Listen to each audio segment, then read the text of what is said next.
Okey, cuba lihat gambar ni. Dia ada belah dia tu. Belah dia ada lebihan. Dia macam ada satu lidah. So, macam mana nak buat leher macam ni dan collar begini? Jom saya tunjukkan.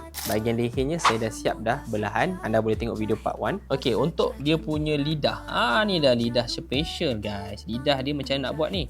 Macam ni je. Kita nak selit dia begini je. Yeah, macam ni. So, kita boleh turunkan dan kita boleh masukkan dia macam ini.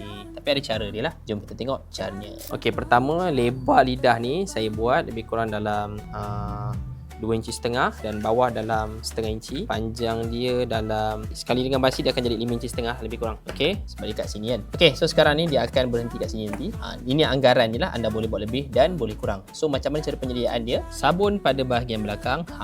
Sabun. Siapa first time tengok tutorial mengajar menjahit pakai sabun? Cuba komen 1. Siapa yang dah kali ke berapa tengok, cuba komen 2. Okey, tak perlu sabun sebelah luar pun. Saya duk lalai duk sabun buat apa. Okey, so sekarang kita akan lipatkan pada sebelah dalam. Macam ni lah. Okey, iaitu pada bahagian yang kita sabun tadi tu. Nampak saya potong sikit dia punya atas tu. Okey, kita iron. Korang rasa sabun ni untuk apa? Cuba fikir kejap sebelum saya jawab. Lepas tu sabun pada bahagian sebelah. Nampak dia overlap. Dia bertindih bersama tu lah. Pastikan kiri dan kanan seimbang, harmoni, sentosa, sentiasa bahagia Singapura. So kita iron macam ni. Alright, so kita dah siap. Lebihan ni kita boleh buang. Nampak tak? Melekek kan? So sabun ni untuk apa guys? Okey, lepas tu kita lipat dua. Dah siap bahagian atas. Bahagian atas dah siap. Bahagian tepi ni jahit tepi macam ni Okey, ni pun sama kita jahit tepi. Saya selitkan lidah ini ke arah sebelah kanan. Okey, dia ke arah sebelah kanan tapi tindih sebelah kiri lah. Kemudian saya turunkan dalam 0,5 inci. Bawah ni saya ngam-ngam pada hujung belahan. Kita akan jahit sampai ni ke atas semula. Jom jahit.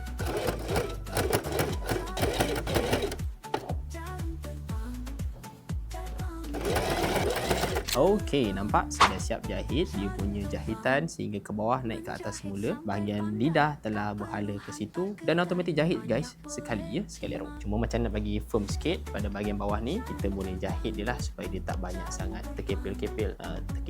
Kita lambai-lambai, kita jahit sini, mati dia.